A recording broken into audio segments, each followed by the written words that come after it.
de derecho del mar, recuerden que ustedes vieron el territorio, no solamente el territorio se compone por lo que sería territorio terrestre, sino que un elemento del territorio también es el mar territorial, o sea, el aspecto marítimo. Entonces, el tema del derecho del mar viene, por eso dice antecedentes, es importantísimo el mar, primero, porque creo que todo el mundo sabe la importancia que tiene, que tenemos más o menos 3/4 partes de lo que sería el planeta, está cubierto por agua de mar, ¿sí? Y con todo lo que ello significa, o sea, era una vía navegable, ya desde la antigüedad, la importancia del mar era, bueno, ¿quién dominaba el mar? ¿Quién dominaba los pasos marítimos? ¿Sí? ¿Por qué? Porque dominaba el comercio. Si bien ahora hay otros medios para el comercio, que ustedes justamente están hablando, están estudiando esta materia, lo que sería comercio, o esta carrera, mejor dicho, comercio internacional, sigue siendo importante como vía marítima para transportar cargas, primero, bueno, por lo económico que es, comparado con otros, y además porque ahora la capacidad que llega, vieron que ahora hay de estos súper graneleros, súper petroleros, o sea, hay buques gigantescos, vieron cómo el canal de Suez o el canal de Panamá quedan medio chicos con esa cantidad de barcos, bueno, por avión sería mucho más caro, y no se podría transportar esto, ¿sí? Entonces, la importancia del mar, primero, bueno, como vía navegable, seguro, como transporte para el comercio, seguro, por los recursos naturales que tiene. Creo que todos saben, todos conocen la importancia, las riquezas que hay en el mar, tanto animales con los peces, como minerales, y ahí viene el tema del petróleo, el gas, viene el tema de las tierras raras, viene el tema también del litio, o sea, toda esta minería que ahora se está usando en alta tecnología, en las ojivas nucleares también. Entonces, eso es importantísimo. ¿De quién es? Ese es el tema, o sea, ¿de quién es el mar? Si podemos decir que hay alguien que tiene algún dueño, ¿sí? Y ahora también por el agua en sí. ¿Vieron esto de utilizar energía con hidrógeno? Utilizar el agua para energías, las corrientes marinas. Y esto nos lleva también a un problema, porque si bien es fuente de riquezas, tanto minerales como vegetales, como animales, también es fuente de contaminación. Encontramos que hay islas de plástico en el mar, encontramos que hay muchas especies que se están extinguiendo. ¿Por qué? Porque están comiendo plástico. Entonces, hay que tener un cuidado fundamental, o sea, la comunidad internacional tuvo un cuidado fundamental con respecto al mar. ¿Por qué? Porque ahí vienen, digamos, podríamos decir, los dos bandos, o sea, hay una cantidad de países que desde los antecedentes, desde antaño, decía libertad de los mares. Entonces, hay un principio básico en derecho del mar que es la libertad de los mares. ¿Esto qué significa la libertad de los mares? Bueno, que cualquiera puede ir, pescar, cazar, sacar minerales. Eso por un lado, eso es lo que justamente la línea o la corriente de las grandes potencias y de los países desarrollados. Por el otro lado, vienen los países que por ahí tienen mucho litoral marítimo y que depende la alimentación fundamentalmente de esos países, depende de los recursos que tiene el mar, y muchas veces el desarrollo. Y entonces se habla del principio de lo que sería la reserva permanente de los recursos naturales. Entonces, ese tipo de países que por ahí no son tan desarrollados, que viven de la caza y de la pesca, que como su fuente principal de alimentación y de exportación, esos ¿qué hacen? Esos tratan de que el mar sea dueño, o sea, trata de adueñarse, cuanto más mar tenga, mejor para ellos. Y esas dos corrientes es como que se colisionaron. Entonces, en base a esto, a esta presentación, ¿para qué? Para decirles que llegar a un código del mar, como se conoce a la Convemar, que es un código del mar, demoró 3 convenciones. Fue necesario hacer 3 conferencias. Recuerden cuando hablaron tratados, cuando vieron tratados, como es un tema, el derecho del mar, que importa a toda la comunidad internacional, Naciones Unidas, ¿qué hizo? Cuando se constituye Naciones Unidas, viene, bueno, vamos a tratar de hacer ¿qué? De llevar todas estas normas que eran de la costumbre, de ese derecho consuetudinario, esto de la libertad de los mares, hasta cuándo tengo derecho por el mar territorial. Bueno, todo eso lo vamos a llevar a ¿qué? A un tratado. A una ley que sea obligatoria para todas las partes. Y es un tratado universal, o sea que entonces se llamó ¿a quién? o se trató de llamar, o sea, se llamó y se trató de hacer un tratado universal, a todos los países darle participación para que entonces pongamos normas básicas con respecto al mar. Fue un proceso muy lento, ¿sí? Muy lento. Acá hay un presente y otro más que después, yo después lo pongo porque si no ahora. Entonces, ahí tienen que fue un proceso lento. La primera, antes de todas estas conferencias, resaltamos una declaración que es la de la primera, que es la declaración de Truman. Por historia, recuerdan quién era, presidente norteamericano. Hace una proclama en el cual se establece la soberanía norteamericana ¿sobre qué? Sobre la plataforma del mar, o sea, abajo, sobre lo que sería el suelo que cubre el mar.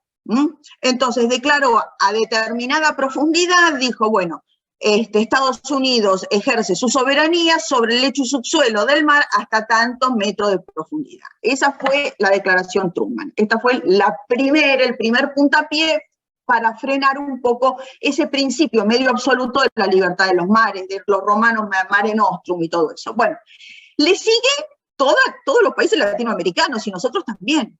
Y nosotros, por ejemplo, también en el 45, siguiendo la declaración de Truman, se hizo una declaración, pero no solo se hizo sobre la plataforma, sino que se hizo sobre las aguas que cubrían esa plataforma. Y eso lo llamó el mar epicontinental. Entonces, frente a esta anarquía, ¿por qué? Porque cada uno decía unilateralmente, cada país ejercía su soberanía y declaraba su soberanía sobre 12 metros, 20 metros, 200 metros, o sea, no había algo fijo. Entonces, ¿qué hace? Bueno, llama en 1957 a la primera conferencia de Derecho al Mar, para tratar de entonces ponernos de acuerdo, podríamos decir que todos los países unifiquemos criterios, tomar el derecho consuetudinario y unifiquemos criterios. Lo que seguro se sabía, estábamos de acuerdo todos los países en ese momento, cuando se hace en 1958 en Ginebra, estábamos todos de acuerdo en que 3 millas marinas de mar territorial era muy poco. Entonces, ahí sí se dijo, bueno, el mar territorial, que es donde ejerce soberanía, que es parte del territorio del Estado, lo vamos a prolongar. Y la idea era, bueno, prolonguémoslo un poquito más, prolonguémoslo más o menos 12 millas marinas. ¿Pero qué pasó? Bueno, no nos pudimos poner de acuerdo en cuanto a determinados puntos. ¿Cuál fue el resultado de esta? Fueron 4 convenciones de Ginebra de 1958, sobre alta mar, sobre plataforma continental, sobre mar territorial y zona contigua, y sobre administración y conservación de los recursos de alta mar. Se lo digo rápido porque ya fue reemplazado todo esto. Esto es como para que vean el proceso largo que fue. ¿Qué pasó con eso? Bueno, hubo un problema, ¿por qué? Porque no nos pudimos poner de acuerdo como estados en determinados puntos claves. O sea, se clausuró lo que sería, se dio clausura a la conferencia, sacaron esos tratados, pero esas convenciones vinieron no viciadas, pero vinieron ya observadas. Nacieron con observaciones, Nadie estaba conforme con lo que habían llegado a eso. ¿Y por qué no estaban conformes? Primero, porque no nos pudimos poner de acuerdo como estados. Cuando yo digo pudimos, me estoy refiriendo a los estados. Los estados no se pudieron poner de acuerdo en cuanto a ¿qué? En cuanto a la extensión del mar territorial. Entonces esa quedó una fórmula ambigua, quedó a criterio de cada uno de los estados. Entonces, otra vez, problemas porque algunos menos, otros más, están pescando frente a mis costas, primero. Segundo, los países recién independizados, estábamos en el 58, los que se estaban por independizar, nosotros estábamos independientes, pero hay otros países como África que estaban en proceso de descolonización. ¿Qué querían? Bueno, querían establecer una zona de pesca. O sea, querían hacer una diferencia. Primero mar territorial y después un poquito más, establecer una zona de pesca de jurisdicción exclusiva para el Estado costero. No se lo aceptaron. Eso no se lo aceptaron. Entonces, no quedó la zona de pesca. Quedó otro problema que era, ¿qué hacemos con la plataforma? La fórmula de la plataforma continental quedó muy ambigua y muy confusa, o sea que también generaba problemas, hasta dónde llegaba la plataforma continental de cada uno de los estados. ¿Qué pasaba con la plataforma de alta mar? Porque se reguló alta mar, pero ¿qué pasaba con la plataforma de alta mar? ¿De quién era? ¿Era de alguien? ¿No era de nadie? ¿Cómo la regulamos? ¿El mismo régimen de alta mar o no? Nada, no decía nada. O sea, se dan cuenta, ¿Decía algo sobre contaminación? Muy poco. Entonces, había muchísimas cosas que se habían quedado como lagunas. Entonces, miren, Naciones Unidas, 58 se dictó la convención, se dictaron esas 4 convenciones. Al 60 llama a la segunda conferencia. O sea, rapidísimo, como dijo, bueno, vamos a tratar de solucionar esto. De esa segunda conferencia, nada, no surgió nada en limpio, no se pudieron poner de acuerdo.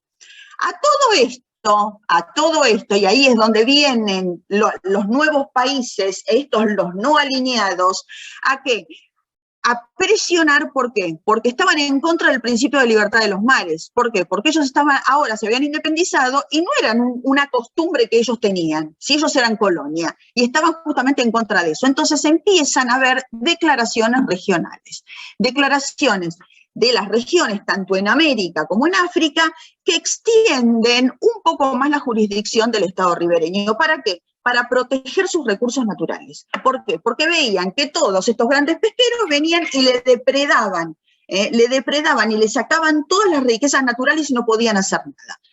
Entonces, ¿por qué? Por justamente no había una línea divisoria. Entonces, empezamos con la Declaración de Santo Domingo, que eran los países del Caribe, en 1972, y ahí es donde empieza la diferencia entre mar territorial, 12 millas, y mar patrimonial, 200 millas. Entonces ven que de 12 a 200, ¿cómo se está extendiendo la jurisdicción del Estado ribereño?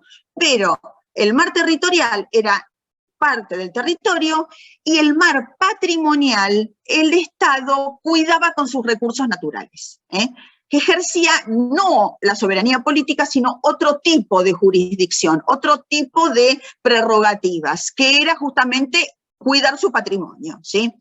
Esto mismo pasó en África, y la Declaración de Yaoundé en 1972 hace esa diferencia, pero en lugar de llamarla mar patrimonial, establece que la denominación es zona económica exclusiva. Y así se llega a donde, con esas 2 declaraciones y con la presión de todos los países americanos y la presión de los países africanos y también los asiáticos, ahí llegamos a la tercera conferencia del mar.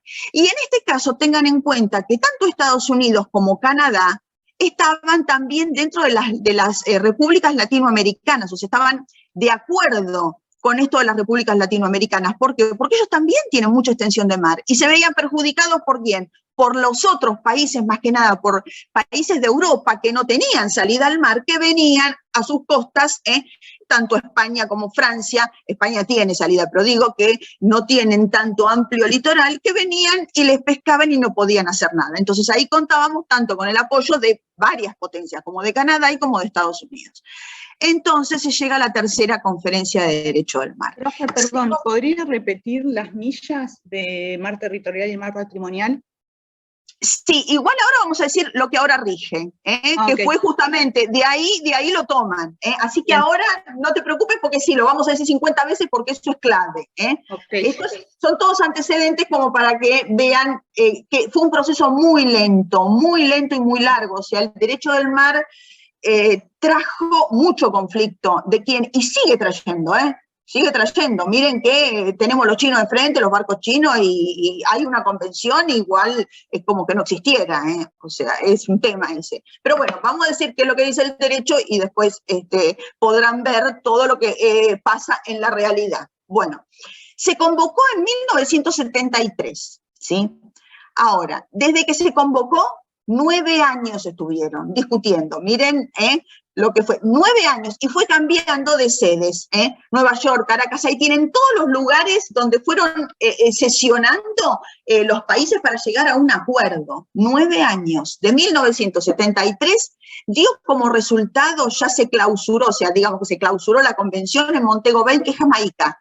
En Jamaica, Montego Bay, por eso viene el nombre de la Convención de Derecho del Mar, dio resultado un único tratado, que es se podría decir como un código del mar, que es la CONVEMAR, para no decir Convención de Naciones Unidas de Montego Bay sobre Derecho del Mar de 1982, la sintetizamos como la CONVEMAR.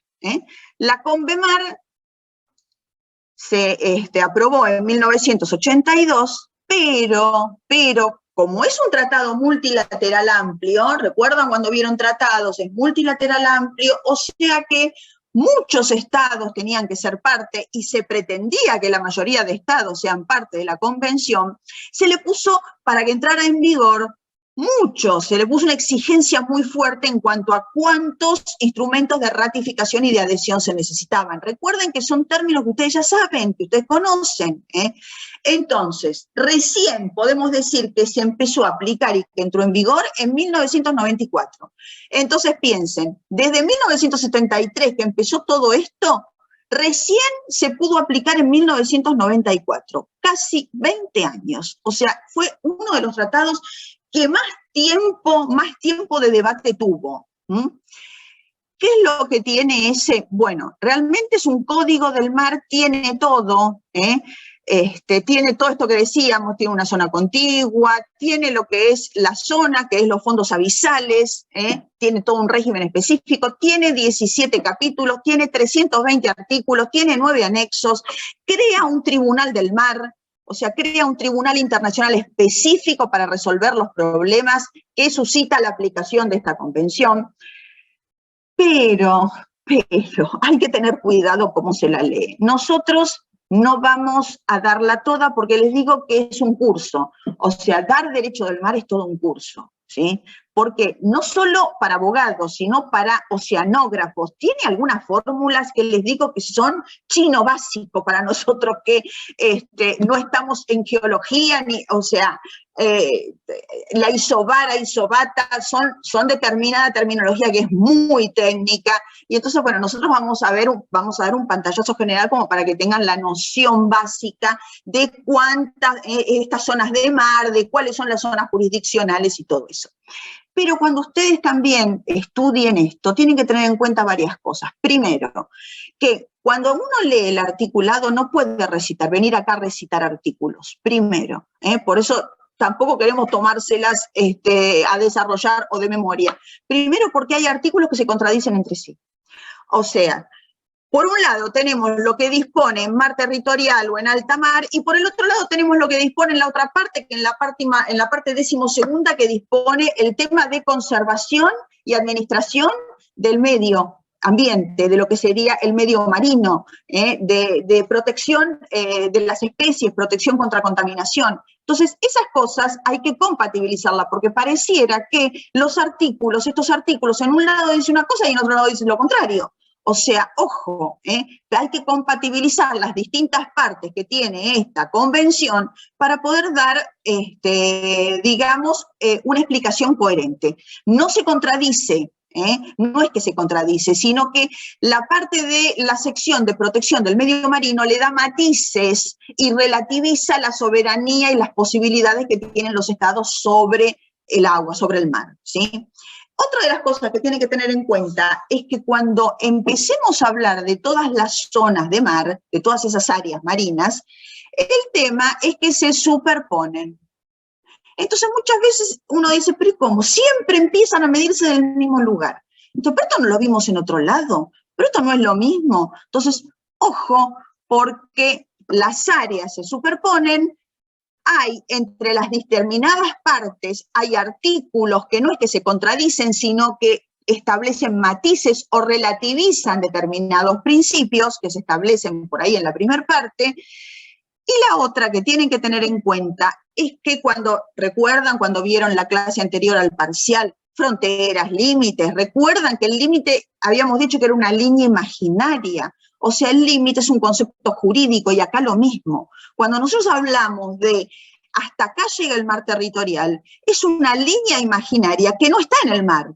O sea, ¿dónde está? En las cartas náuticas. Cuando ustedes van al mar, no ven ninguna línea que diga hasta acá es el mar territorial de Argentina, ¿sí? El mar, como cualquier recurso natural, es una unidad física. Y como unidad física, no reconoce las divisiones jurídicas. Entonces, eso también hay que tenerlo en cuenta. Porque los peces, si ponemos un ejemplo, el calamar no sabe si está en mar territorial argentino o pasó a alta mar y entonces sí lo pueden pescar. Entonces, por eso se hace por ahí complicado muchas veces entender la mecánica y aplicarla en la práctica. Entonces, todo lo que nosotros vamos a ver es jurídico, son límites jurídicos, pero tengan en cuenta que los recursos naturales van y vienen, los peces van y vienen, y las corrientes marinas también van y vienen. Hay alta mar, hay pleamar. Entonces, el medio ambiente es una unidad física. Uno trata de delimitarlo jurídicamente, pero tiene que conocer esto, ¿sí? Tiene que conocer este problema. Entonces, en base a esto vamos a empezar por lo que sería lo más sencillo, que es alta mar. ¿Qué es lo que se dice? Bueno, ¿qué es alta mar?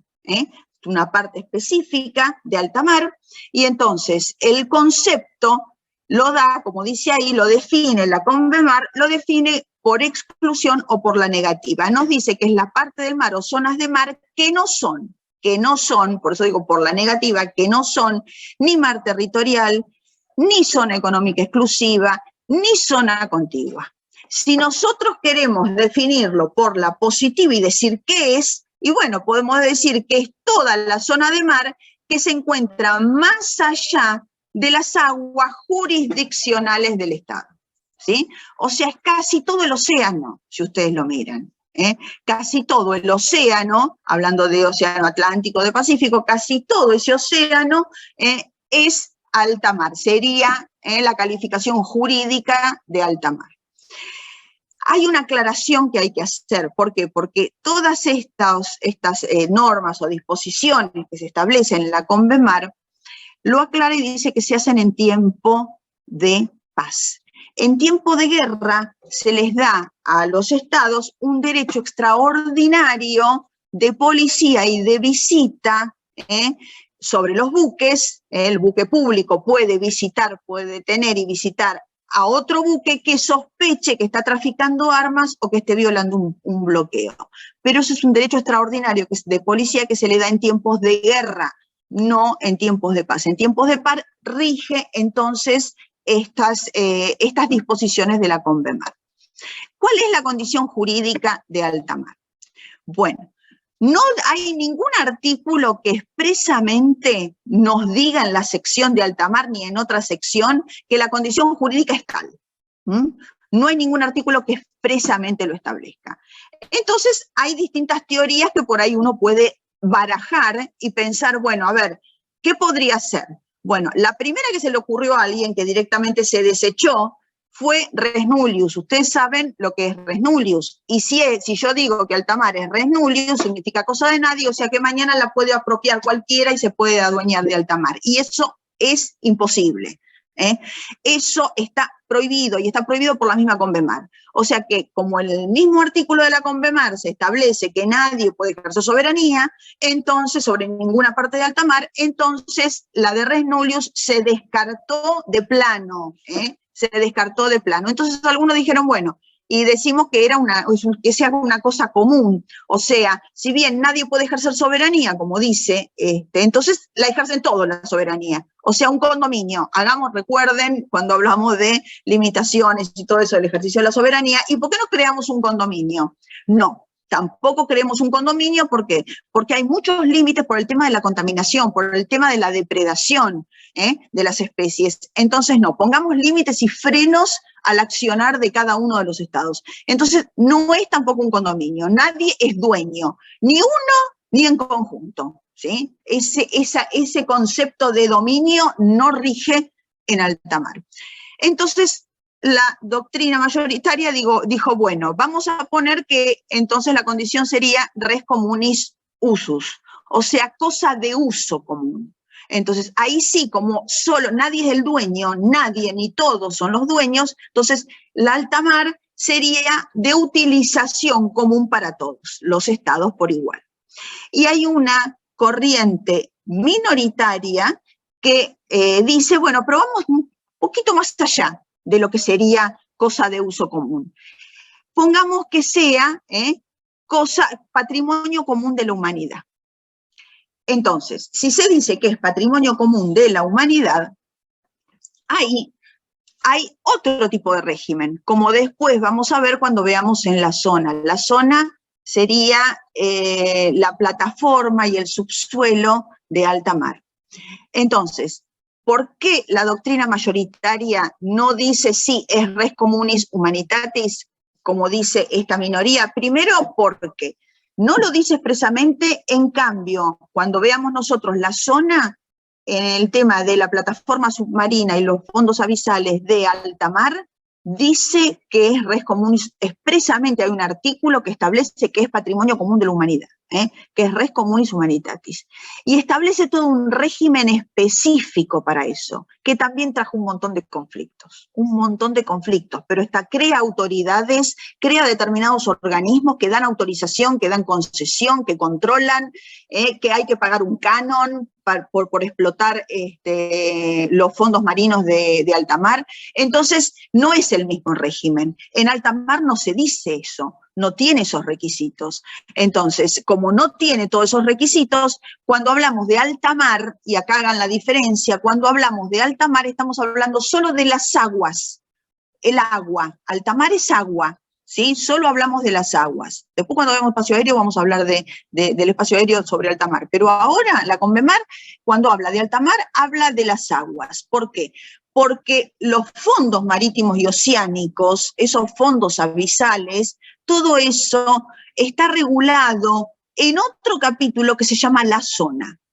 Entonces, hagan bien esta diferencia. La zona tiene un régimen especial. Nosotros acá, entonces, nos vamos a referir a las aguas. En cuanto, en síntesis, bueno, ¿qué condición jurídica tiene? Bueno, expresamente la Convemar no adopta ninguna.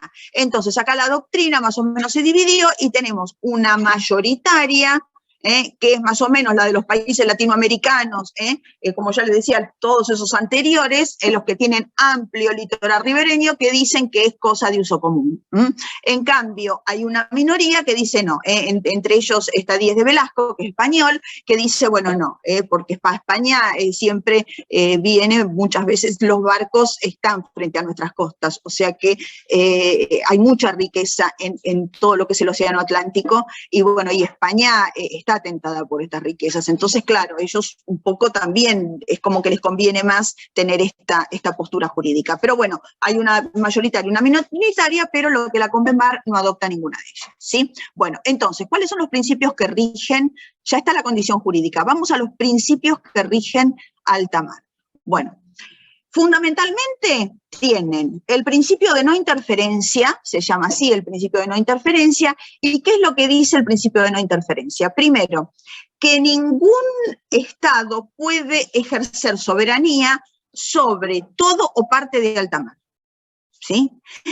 El segundo principio, derivado de este primero, que ningún Estado puede apropiarse de ninguna parte de alta mar. El tercero principio es que el alta mar es libre, libertad de los mares, ese principio, ese antecedente que veníamos. Bueno, la alta mar es libre para todos los estados, libre de uso, ojo, ¿sí? Para todos los estados, en igualdad de condiciones, y ese es el principio de igualdad de trato. ¿Por qué especifica en igualdad de condiciones? Todos tienen derecho, y ese es el otro principio, todos tienen el mismo derecho de acceder a alta mar, sean con litoral marítimo o sean estados mediterráneos. ¿Y qué significa estado mediterráneo? Es el estado que no tiene litoral marítimo, o sea, que tiene otro estado entre lo que sería alta mar y su territorio. Entonces, el estado mediterráneo es el estado que no tiene salida al mar, que se encuentra entre dos estados, en el medio de un continente, y no tiene salida al mar. A ese también también puede ejercer todos los derechos. Después vamos a ver cómo está regulado. Entonces, ese principio nos... Sí. ¿Me podrá repetir el segundo principio, por favor? Uno era el de no soberanía, el otro era el de no apropiación. No apropiación, el principio de que está prohibido cualquier tipo de apropiación, o el principio de no apropiación de todo alta mar o de cualquier parte del alta mar. ¿Sí? ¿Estamos? Gracias. Bueno, el otro era justamente el que decíamos de las libertades de alta mar son para todos, principio de igualdad, para todos por igual, tengan o no tengan litoral marítimo, Entonces, sean ribereños o sean mediterráneos, ¿sí? Y el último principio, podríamos decir que es el de la posibilidad o la libertad de acceso al ultramar. ¿Para quién? Para aquellos estados que son mediterráneos, que no tienen. A ellos hay que asegurarles el acceso a alta mar por el estado en tránsito. Podemos ver todo eso, ¿sí? ¿Estamos? Entonces, esos principios, como esto que decíamos, la libertad de los mares, bueno, nos dicen que justamente todos los estados por igual tienen libertades. ¿Cuáles libertades? Y empieza a enumerar las libertades. Esas libertades o esa enumeración es justamente enumerativa, ejemplificadora. No es taxativa. ¿Qué significa que no es taxativa? Que pueden ejercer otros derechos, otras libertades que no son las que están expresamente establecidas en la Convención. ¿Estamos? ¿Cuáles son ellas? Bueno, toma muchas de la Convención de 1958. Esta Convenmar toma mucho de la Convención de Ginebra de 1958. Entonces tenemos, ¿qué les parece? Libertad de navegación, libertad de los mares, ese famoso principio como áreas navegables entonces. Libertad de navegación para todos por igual. Libertad de sobrevuelo, o sea, las aeronaves pueden sobrevolar sobre alta mar. Libertad de pesca. Libertad de tendido de cable submarino, libertad de investigación científica y comunicar, por supuesto, los resultados a toda la comunidad, libertad de establecer islas artificiales y también establecer un perímetro de señalización y notificarle a los demás estados, ¿sí? Bueno, todas esas libertades que enumera no son absolutas, por eso a cada libertad le corresponde su límite. Entonces, ¿cuáles son esos límites en el ejercicio de esas libertades? Bueno, vamos a ver, cuando se habla de, por ejemplo, libertad de tendido de cable submarino, por ejemplo, sí, perfecto, se puede realizar la libertad de tendido submarino, pero ojo, porque también hay responsabilidades. No hay, o sea, hay que mantenerlos en buen estado y hay que retirarlos y removerlos en el caso de ¿qué? En el caso de que tengan alguna avería, ¿sí? Y además de eso no tengo que entorpecer las libertades de los demás. O sea, no tengo que llenar todo de cables y no dejar que el otro pueda establecer algún tipo de tubería submarina, ¿sí? Lo mismo en el caso de las islas artificiales. Entonces, las islas artificiales que realmente son gigantes, son realmente islas. Hay algunos que ponen unas estructuras, pero gigantescas, para justamente sacar petróleo. Pero bueno, o algún tipo de mineral o algo, o pescar. Entonces, en ese caso, puedo establecer, hay libertad de establecer las islas artificiales, pero no las puedo establecer ¿dónde? Donde yo sea un estorbo, ¿para quién? Para el ejercicio de la libertad de los demás. Entonces, cuando yo me pongo en el medio y no dejo el canal de navegación. Entonces, eso no se puede hacer. Entonces, la libertad de islas artificiales, mientras que no perjudique a los demás, además tengo que mantenerlas en buen estado, removerlas, no puedo dejar chatarra, removerlas en el caso que sean desuso y darle, por supuesto, todo un perímetro y señalizarlas y notificarlas. Miren que los barcos viajan de noche, y si no tienen una señalización y una notificación que se establezcan en las cartas náuticas, cualquier buque se la puede llevar por delante, son estructuras gigantes. Entonces, hay una obligación, si no el Estado es responsable de todo eso. La otra limitación es que alta mar, cuando se habla de navegación, bueno, se habla para el uso pacífico, ¿sí? Se habla del uso pacífico de alta mar. Entonces, el principio general es que no se hagan ejercicios nucleares ni ejercicios militares, ¿sí? Entonces, ese sería el otro límite. Otra de las cuestiones es el deber de cooperación. Entonces, cuando un Estado, un buque de un Estado ve que hay un naufragio, que hay peligro de vida de algunos tripulantes de algún buque, tiene la obligación, tiene el deber de cooperar. Entonces, todo lo que es la asistencia y salvamento, ¿sí? Tiene la obligación de hacerlo. Con respecto, y dejé las dos últimas porque son las que ahí es donde hay que empezar a hacer coherencia con la parte 12 que les comentaba, es en el caso de la contaminación. Entonces, si bien hay libertad de navegación y todo, no hay libertad de empezar a desechar todo lo material radioactivo, petróleo o lo que sea. O sea, no hay derecho a contaminar. Justamente el límite es la no contaminación, ¿sí? Entonces, ¿qué es lo que pasa? Si hay algún accidente, estamos en alta mar, o sea que no es de nadie alta mar, o sea, me refiero a que nadie puede ejercer la soberanía, ¿sí? Entonces, si alguien, algo, un buque, una estructura de un tercer estado está contaminando, el estado ribereño es el más perjudicado. ¿Por qué? Porque es al que le llega. Piensen en lo que estaba pasando, piensen en Deep Horizon, la plataforma Deep Horizon, frente a las costas de México, lo que hizo cuando estalló el derramamiento de petróleo, llegó hasta México, llegó hasta el Golfo, ennegreció las aguas. Entonces, ¿quién es el principal perjudicado? El Estado ribereño. Entonces, en ese caso, se le da facultad al Estado ribereño a intervenir, pero ojo, a intervenir para colaborar, para ayudar, no para juzgarlo, ni ponerlos presos, no. Se le da la facultad al Estado ribereño para que intervenga para frenar este desastre o esta catástrofe que ha hecho o este derramamiento, ya sea de cualquier tipo de sustancia que ha pasado, ¿sí? Entonces, esa facultad es al efecto de frenar la contaminación, y aún estando en alta mar, es un derecho que se le da con respecto al tema de la contaminación, ¿sí?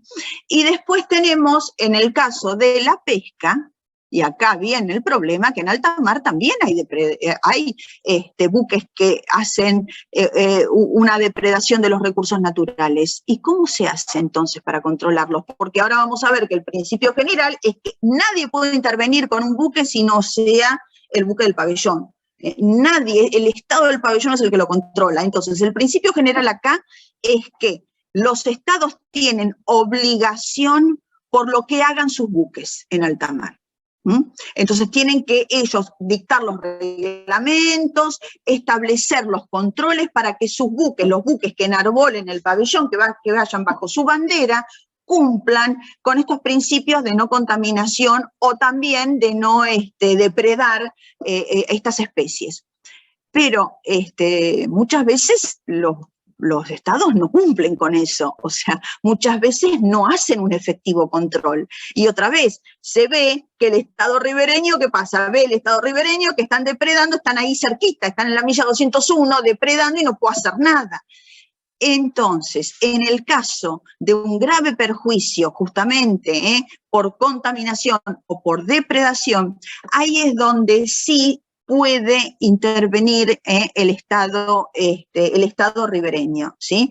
Y frenar. Y ahí es donde surgió después determinadas declaraciones, por ejemplo, en 1992 la Declaración de Río, sobre pesca responsable, se habla de explotación armónica, bueno, vienen todos estos conceptos, ejercer esta libertad en forma equilibrada, desde el inicio de la actividad, o sea, desde la pesca hasta la comercialización. Entonces, hay determinadas declaraciones, también está la Declaración de Cancún, pero quedaron en declaraciones. Entonces, esto podríamos decir que se complementó en 1995, en el acuerdo de 1995, que complementa esta parte, que es un acuerdo sobre poblaciones se llaman a los peces en ese acuerdo, Entonces, sobre poblaciones. Sí. ¿En qué año dijo? 1995. Este acuerdo complementa un poco toda esta parte. Es un acuerdo sobre poblaciones entre comillas serían peces, se habla de poblaciones de peces, ¿sí? Poblaciones que son transzonales o altamente migratorias. Entonces, en este caso, ¿qué sucede? Bueno, cuando hay un tipo de especie de pescado que es transzonal, ¿qué significa? Que está a caballo de las dos zonas, o sea, que está en la zona económica exclusiva y en alta mar, que va y viene, o altamente migratoria, ya saben, como muchas aves que son altamente migratorias. Entonces, en ese caso, como no se puede determinar dónde muchas veces está la especie, Entonces, ahí para evitar un perjuicio grave al Estado ribereño, esa explotación desmedida, ahí es donde él puede intervenir, ¿sí? Y ahí no es intervenir como el otro para cooperar, no, sino que más todavía puede ejercer su jurisdicción. O sea, hay una cuestión de lo que se conoce como jurisdicción alternativa. El Estado ribereño puede entonces ejercer lo que sería una jurisdicción alternativa y frenar esto. Y hasta se le habilitó, por este acuerdo, se le habilitó al uso de la fuerza. Por supuesto que después tiene que justificarlo, no es que, bueno, empiezo a dispararle porque se me ocurre porque está en alta mar. Ojo que el buque está en alta mar, ejerciendo alguna de sus libertades, pero el tema es que cuando yo veo que esa libertad es un abuso y me está depredando, y me puede llegar a traer un grave perjuicio, entonces ahí es donde ejerzo la jurisdicción, hago la visita, hago la inspección y hasta puedo ejercer la fuerza. Por supuesto que tengo que demostrarlo.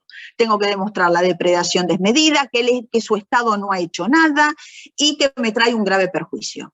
No es que está habilitado el uso de la fuerza. ¿Estamos? Pero esto es importante tenerlo en cuenta por, bueno, los problemas estos de la pesca desmedida. ¿Sí? ¿Estamos?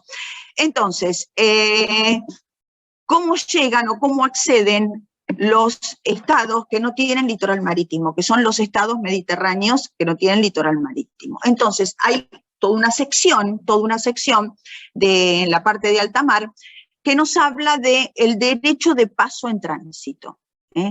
Derecho de paso en tránsito, ¿qué es? Y esto, ténganlo en cuenta, ojo, porque se los confunden, no es todo lo mismo. Aun cuando las denominaciones sean las mismas, o sea, no las mismas, sino similares, aunque el nombre sea similar, el concepto es distinto. El derecho de paso en tránsito es la facultad que le da la Convemar a los estados que no tienen litoral marítimo para acceder a alta mar, para ejercer todas las libertades de alta mar, ¿sí? Y para ejercer también la libertad que se establecen en las zonas, los derechos que se establecen en las zonas. Entonces, derecho de tránsito, derecho de paso en tránsito se llama.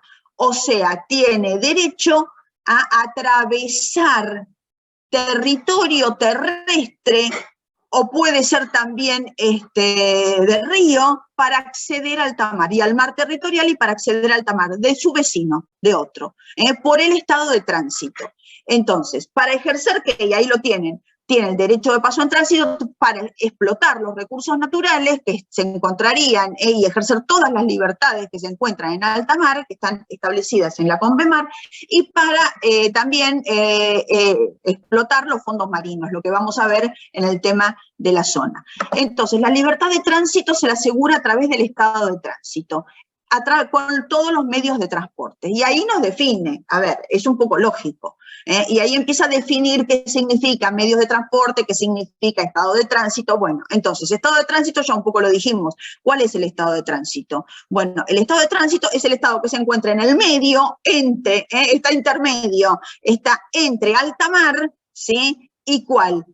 Y el estado mediterráneo, ¿Y el estado mediterráneo cuál es? El que no tiene litoral marítimo. ¿Se da cuenta? Entonces, para poder ejercer, tiene que atravesar, recuerden la servidumbre, entonces tiene que atravesar la servidumbre de paso, por eso va a paso en tránsito. Tiene que atravesar todo el territorio del estado en tránsito, del que está ahí en el medio.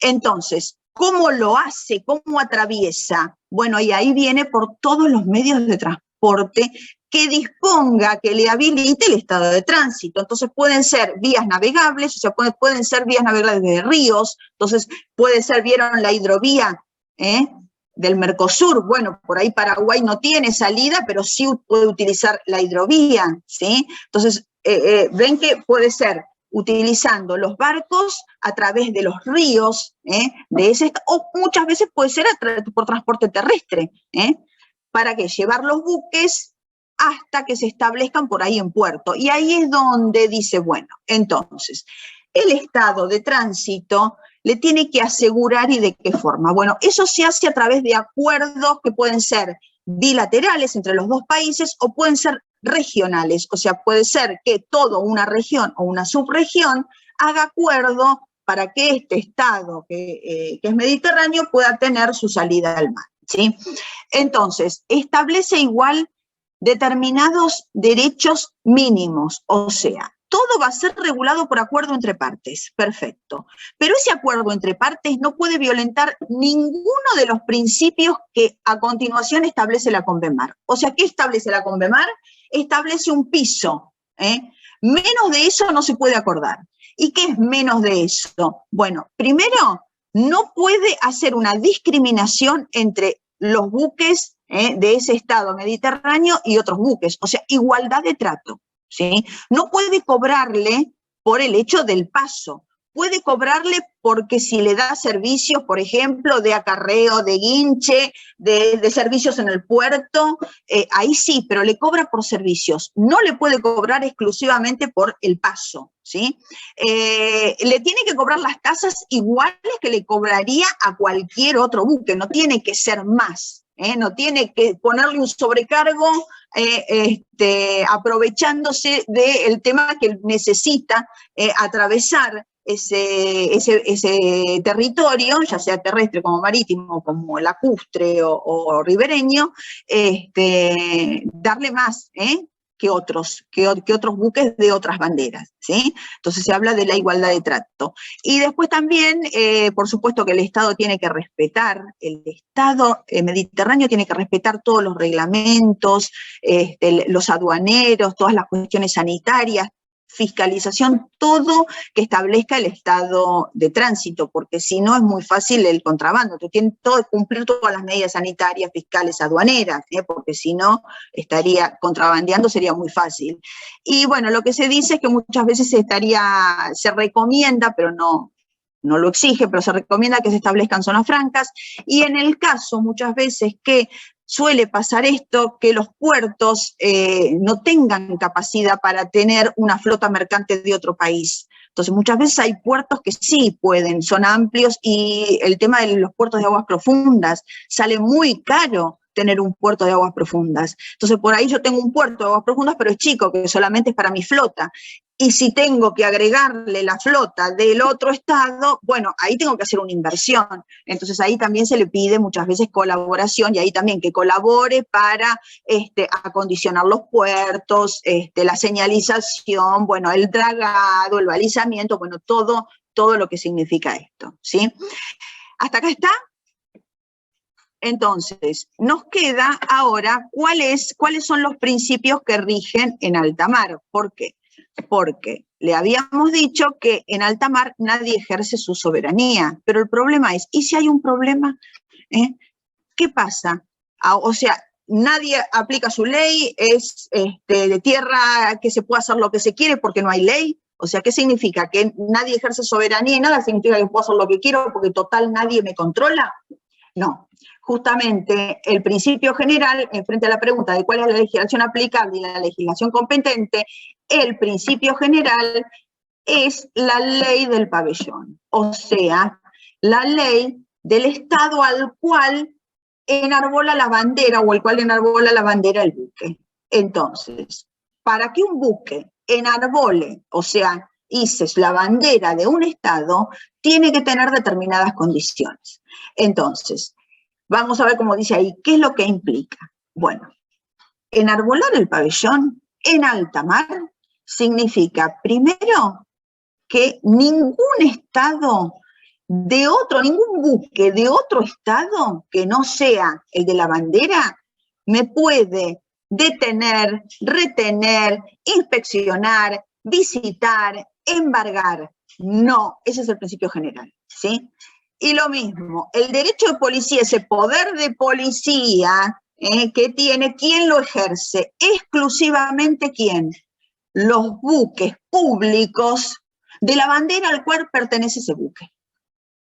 Entonces, si yo creo que están cometiendo algún delito común, no puedo hacer nada. Lo único que puedo hacer un buque de otra bandera es tratar de comunicarse con la embajada, con el consulado y comunicarlo, o si no, denunciarlo. Entonces, que el Estado denuncie al otro estado de la bandera porque no cumple justamente con sus obligaciones y sus responsabilidades.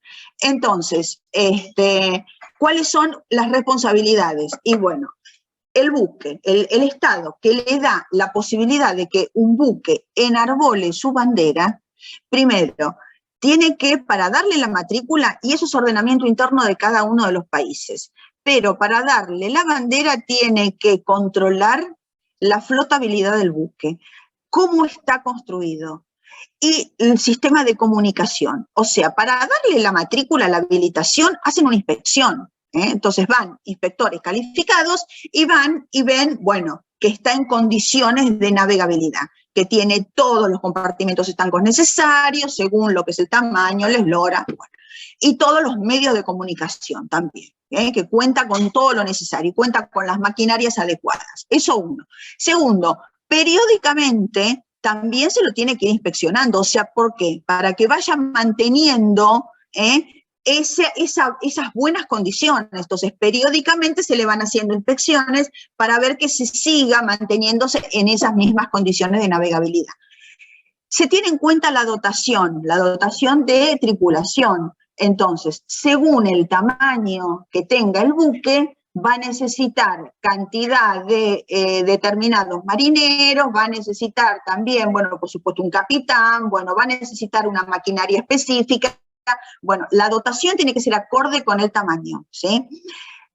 Justamente los tripulantes, como el capitán, tienen que estar educados, o sea, tienen que tener un carné, o sea, se los educa, se los instruye, se les enseña primero todas las cuestiones de navegación, cómo se navega y todo, y además se les enseña los códigos de comunicación, porque en el mar, esto de que yo hablo inglés, vos hablas chino, y esto que no nos entendemos, no es así. Hay códigos que son universales, y esos códigos todos los capitanes los conocen.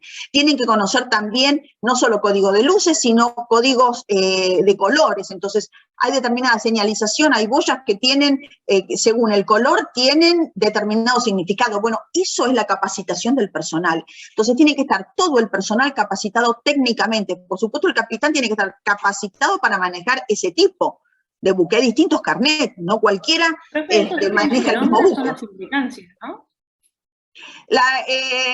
Claro, no, las responsabilidades. Ah, ok.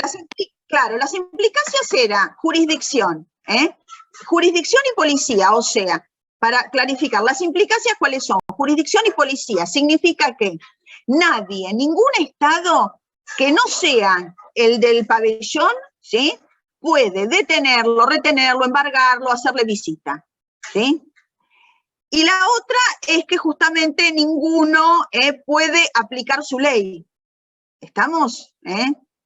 Sancionarlo, todo eso. La única ley y el único que tiene derecho de revisarlo, de embargarlo, de detenerlo, de aplicarle su ley, de aplicarle sanciones, ¿quién es? Es el Estado del pabellón, a través de los buques públicos. Eso serían las implicancias. Responsabilidades. ¿Cómo es muy amplio esto, ¿sí? Este principio general es muy amplio, Entonces, el Estado que le da la matrícula, porque ¿cómo sé si esta persona, si este buque es de nacionalidad de tal país? Bueno, porque le dio la matrícula, y registrarlo, la matrícula es cuando vos registrarlo, es como registrar un auto, es un bien mueble registrable. Entonces vos lo registrás en un registro específico, ¿sí? Y entonces ese registro te da derecho ¿a qué? A ponerle la bandera. Entonces cuando vos pones la bandera argentina en un buque, vos sabés que todo el mundo, todos los buques que andan por alta mar saben que ese buque es de nacionalidad argentina, ¿sí? Y que entonces el único que lo podría inspeccionar sería un buque público argentino. Principio general, ven que después hay excepciones. Principio general. Esas son las responsabilidades, ¿sí? Entonces, ¿para qué justamente? Esto no significa que entonces, bueno, hace lo que quiere. Total, si no lo detiene Argentina, no lo detiene nadie. No, porque Argentina es responsable por lo que hagan sus buques. Entonces, es responsable de, y ahí empezábamos, es responsable de controlar la navegabilidad, controlar el estado de conservación, controlar las comunicaciones, controlar la profesionalidad del capitán, que justamente no darle el carné a cualquiera, entonces que sepa manejar según el tipo, el tamaño. Hay distintos carnés, hay carné por ahí para manejar un barco en aguas internas y hay carné para manejar en alta mar, no es lo mismo, no es el mismo barco. Entonces se necesita justamente determinada profesionalidad. Les estaba diciendo también que tienen que saber del sistema de comunicaciones, o sea, tienen que conocer el código que se habla en alta mar, o sea, el código, leer las cartas náuticas.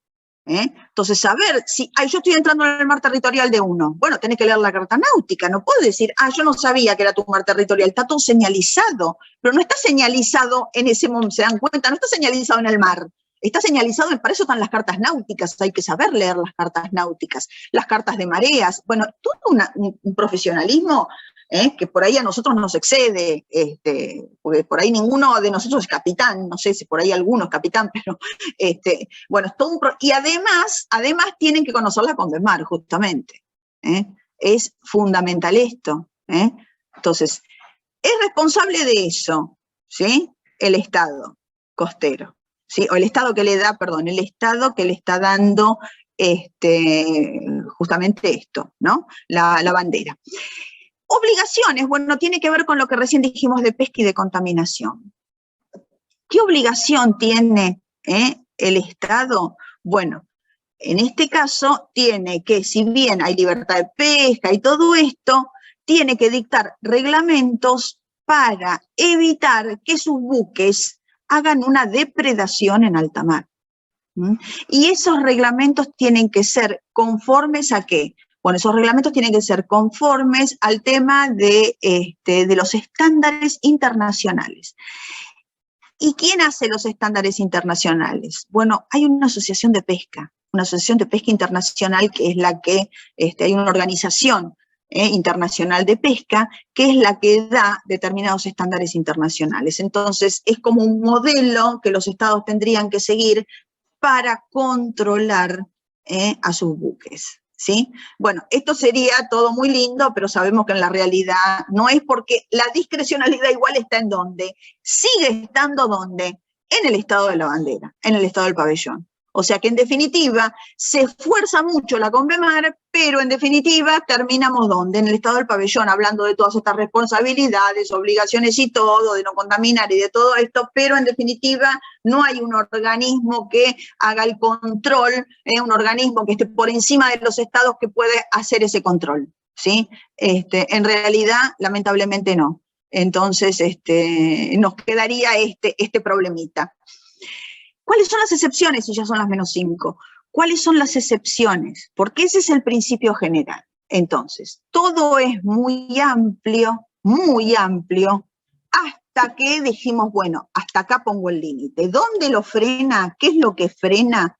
Pero antes de qué es lo que frena, pues si no me voy a olvidar, yo estoy mirando la hora, pero les quiero decir antes de eso, después hacemos las excepciones y listo. Hay determinadas reglas que establece en alta mar. La Convemar, no muchas, pero hay algunas que son importantes. La primera, hay una inmunidad de los buques de guerra. ¿Qué significa inmunidad de buques de guerra? Que ningún buque de guerra en alta mar puede ser apresado, y todo por nadie. Eso se llama inmunidad de los buques de guerra, de la Convención de Bruselas. Vamos a ver lo mismo en mar territorial. O sea, la Convención de Bruselas se refiere a la inmunidad de los buques de guerra en todas las áreas de mar. En la parte de alta mar se establece una norma que, bueno, dice la inmunidad de los buques de guerra. ¿Cuál es la excepción? En el caso de que el buque de guerra se amotine. Entonces, en el caso de que el buque de guerra se amotine, ojo que es un riesgo, porque si no está comandado por la autoridad máxima que responde al Estado, ahí no sabemos qué nos puede pasar. Miren que es un buque de guerra, o sea que tiene armas.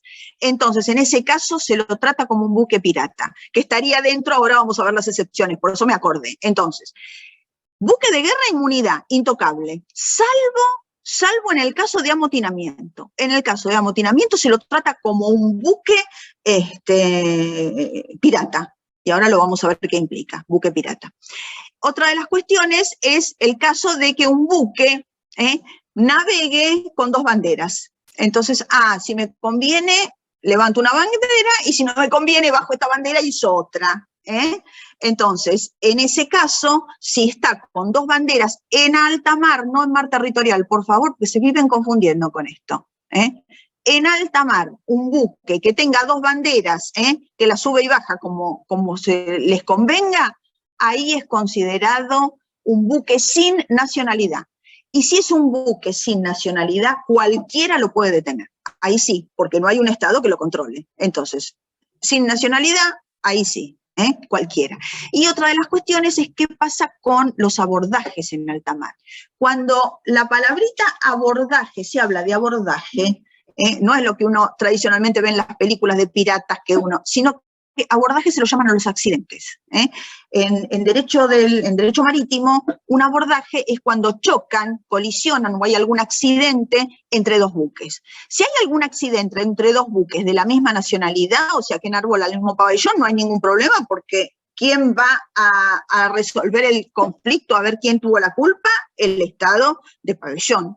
Ahora, ¿qué pasa cuando hay una colisión, un abordaje entre 2 buques de distinta bandera? Entonces, ahí el principio general, ¿cuál es? Bueno, ¿quién va a tener la jurisdicción? ¿Quién los va a juzgar?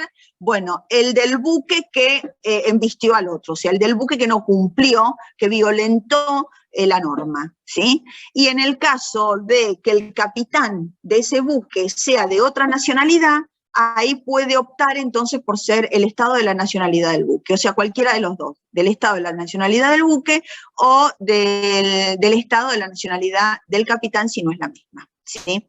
Ahora entonces sí vamos a las excepciones. Ya una dijimos, bueno, es un buque pirata, ¿qué significa?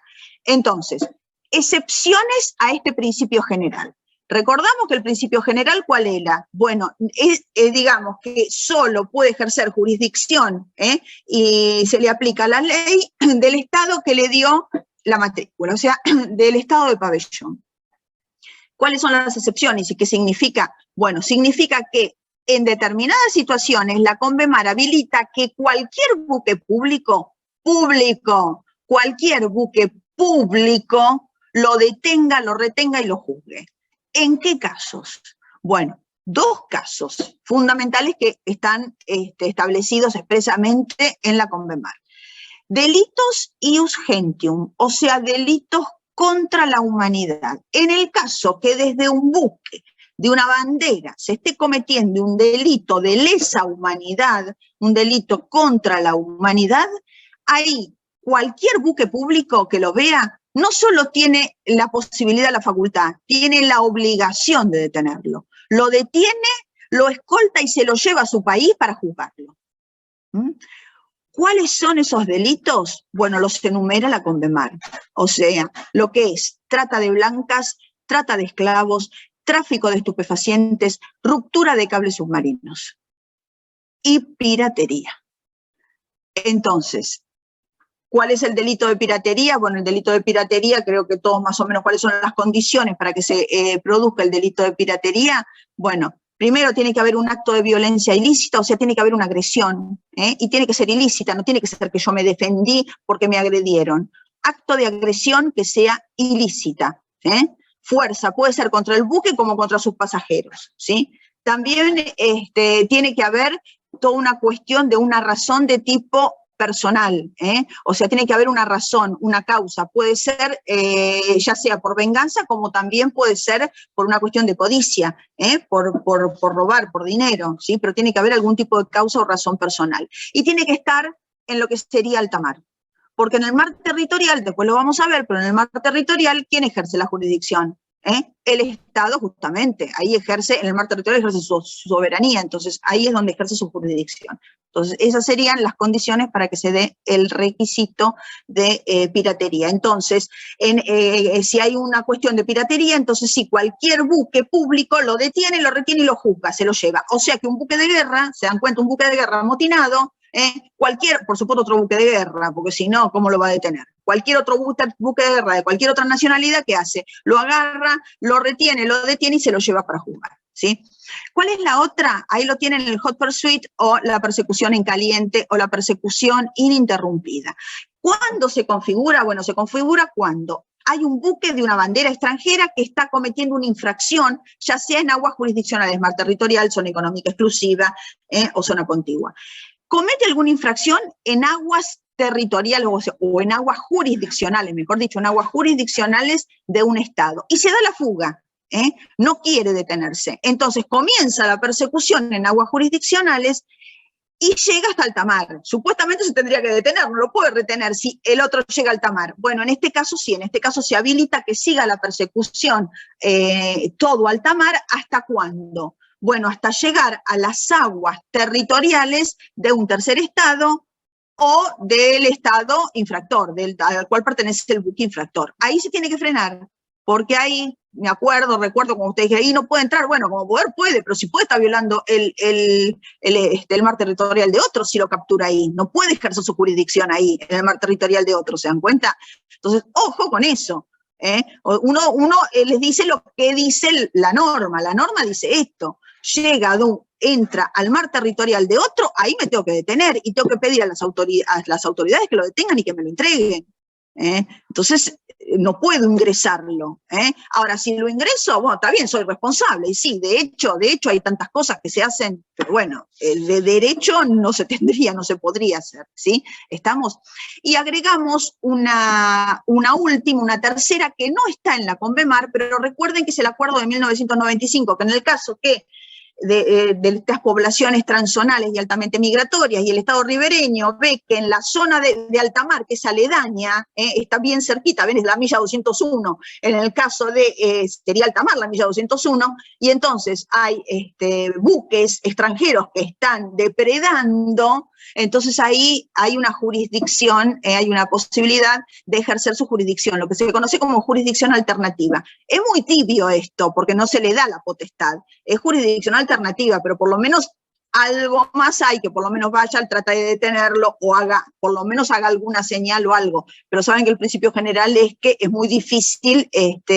parar esto, ¿sí? Entonces, las condiciones para que se dé el hot pursuit es, la infracción se tiene que dar en las aguas jurisdiccionales de un Estado, ¿sí? Por parte de el buque extranjero, que enarbola el pabellón de otro Estado. Tiene que darse la voz de alto, bien visible o bien notoria, o sea, tiene que darle el buque del Estado, del Estado ribereño, le tiene que avisar que está cometiendo una infracción. Y eso tiene que ser con cualquier señal, otra vez lo mismo. Pueden ser señales auditivas, señales visuales. Pero son señales que son universales. Entonces le tiene que dar, bueno, a ver, frenate, parate para que yo entonces voy a inspeccionarte, ¿sí? Entonces, frente a eso, hace caso omiso a esa señal y se da la fuga. Y ahí comienza la persecución. La persecución tiene que iniciarse en aguas territoriales o en aguas jurisdiccionales, según donde se haya cometido la infracción. No puedo, después de 2 horas, este estaba pescando acá, vamos a perseguirlo. No. Una vez que se escapa, tiene que empezar la persecución. Por eso es ininterrumpida, no tiene que darse media vuelta y después volver. Ahora bien, no es necesario que sea el mismo buque que le da la voz de alto. Pueden sumarse aeronaves. O sea, la persecución puede ser no de uno, puede ser de varias fuerzas y de aeronaves también, ¿sí? Pero por supuesto que no tiene que interrumpirse. Siempre alguna tiene que perseguirlo. ¿Sí? Y hasta dónde llega, bueno, hasta el mar, aguas jurisdiccionales de otro Estado. Mar territorial de otro Estado, ahí tiene que frenar, ya sea del buque captor o de otro. Bueno, ¿quedó entendido? Voy a dejar de compartir, no sé si están despiertos o no, pero ahí está. Profe, una pregunta. Si pasa esto de que acá estoy. Se me ha tildado, perdón. Si excede al mar territorial de otro Estado para seguir la persecución, ¿se considera intervención? Claro. Claro, ahí está. Porque no pidió autorización. Claro, por eso es mar territorial, claro. Y, no, ¿y se puede pedir autorización desde tierra firme sabiendo que capaz vas a llegar al mar territorial del otro país? Vos podés comunicarte, por supuesto. Claro. Por eso te estoy diciendo, vos te comunicas, pero ¿cómo te comunicas? Cuando veamos buque lo vamos a ver. Vos te comunicas a través de tu cónsul, Entonces, vos fíjate que si vos estabas en aguas jurisdiccionales, empezás a perseguir, le das aviso a tus autoridades para que te asistan. A ver, Sí. generalmente el buque que vigía, solo con estos buques que son rapidísimos, muchas veces no tenés los mecanismos. Entonces, le alertás, decís, ojo, acá está pescando uno, se me está escapando, necesito refuerzo, necesito ayuda. Entonces, muchas veces mandan a algunos que sean más rápidos.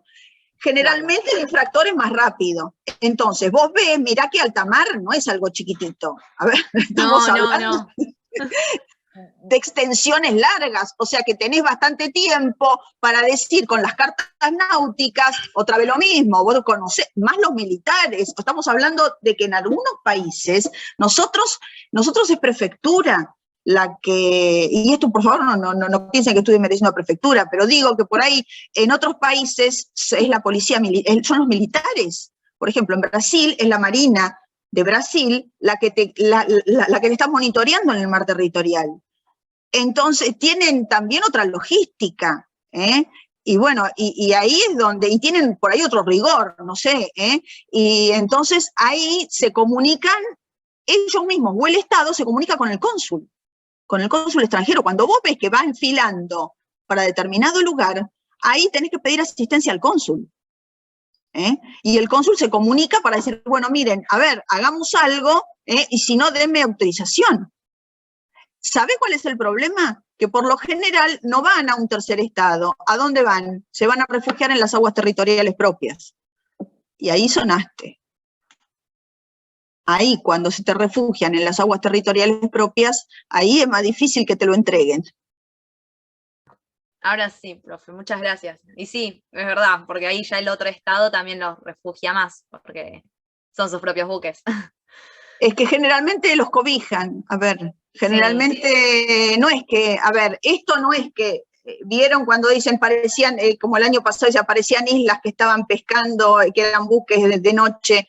Bueno, no son aislados, no es un buque aislado que se le ocurre venir a pescar. Esto No. esto, claro.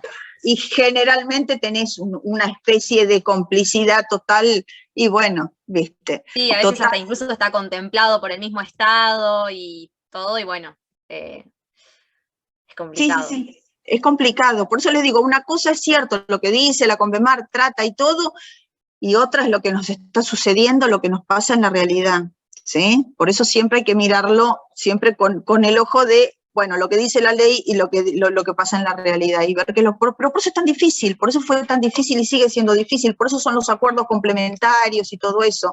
Ni hablar que cuando te derraman petróleo, ni hablar con todos los problemas que pasan, y todo eso sí. Bueno. No sé si... Una consulta, porque me perdí en una parte, en el tema de las excepciones, de los delitos contra la humanidad, ¿en qué casos era que se tenía la facultad y la obligación de detener al buque? ¿Era la piratería? ¿Y cuáles más? Los delitos iugentium, o sea, piratería es uno de ellos. Vos tenés trata de blancas, trata de esclavos, ruptura de cables submarinos, todos eso, y bueno, y el delito de piratería. Contrabando de estupefacientes, los estupefacientes también están contemplados, el tema de los estupefacientes, contrabando de estupefacientes también, entonces en esos casos también. Perfecto, gracias. Hubo hace unos años, que uno se ríe pero parece humor negro esto, hace unos años había un buque, alertaron a todos los buques públicos en alta mar que había, de los, más que nada buques de guerra, ¿no?, que estaban en alta mar, porque había un buque que no sé de qué nacionalidad era, de qué nacionalidad africana era, que llevaba esclavos negros, y en la bodega llevaba esclavos, y le habían alertado, y entonces creo que eran Naciones Unidas que había dicho, ojo que tal buque, frénenlo, párenlo, y resulta que parece que los tiraron por la borda, a todos los esclavos. Fue terrible, no lo encontraron nunca le pudieron probar nada, porque se hizo tan público eso, pero le alertaban a todos los buques que estuvieran en alta mar que lo detengan, porque iba con cargamento de esclavos. Parece mentira que todavía, pleno siglo XXI, todavía siga habiendo esclavitud. Bueno, Bueno, ya son las 7:15, así que, no sé, me parece que el desafío, Fabela, lo dejamos para la clase que viene. ¿Qué te parece?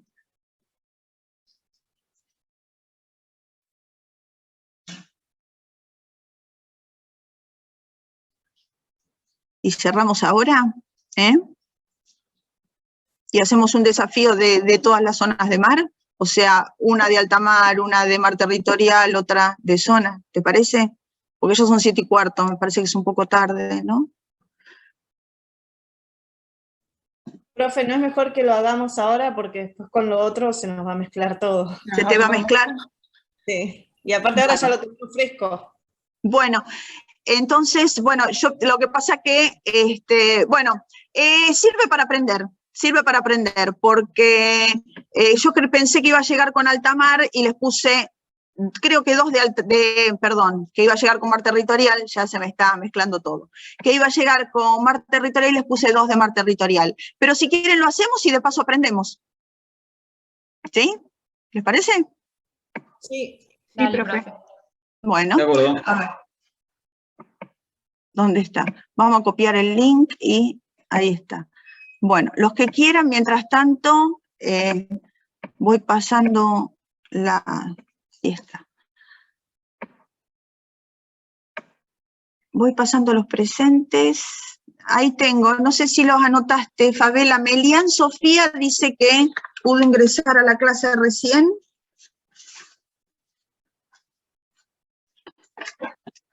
Y Melgar.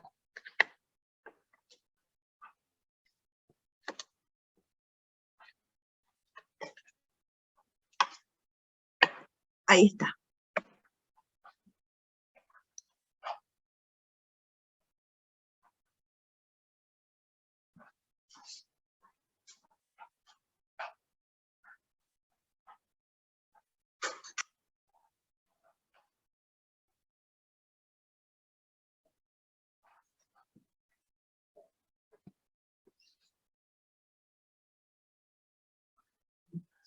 ¿Alguien más? Yo no sé cuántos son, tengo acá los cositos, así que 32.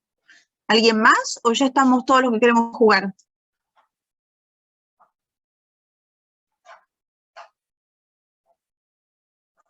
¿Listo? ¿Doy el ok entonces?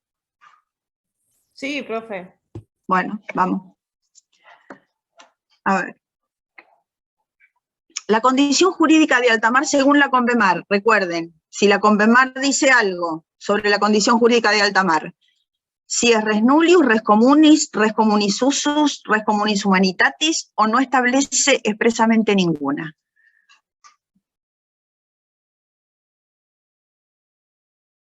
Bueno, bien, bien. No establece ninguna. Muy bien, entonces.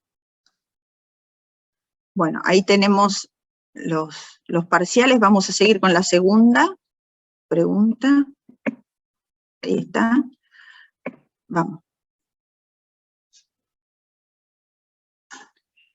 En caso de perjuicio ecológico grave, el Estado ribereño tiene el derecho de intervención para controlar el daño, no puede tomar ninguna medida, tiene derecho de jurisdicción y policía, tiene derecho a usar la fuerza, tiene derecho a apresar y juzgar al buque infractor.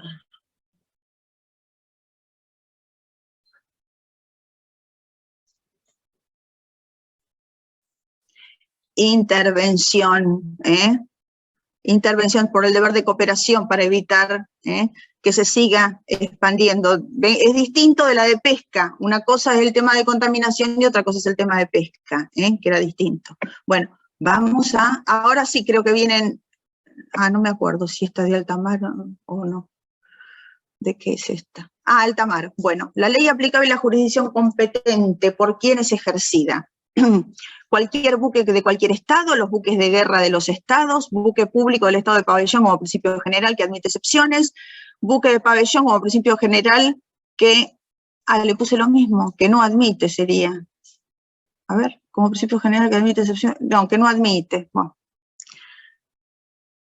Esta era. Claro, el otro era que no admite excepciones y buque público del estado. Ahí está. Y ahora sí vienen las 2 de mar territorial.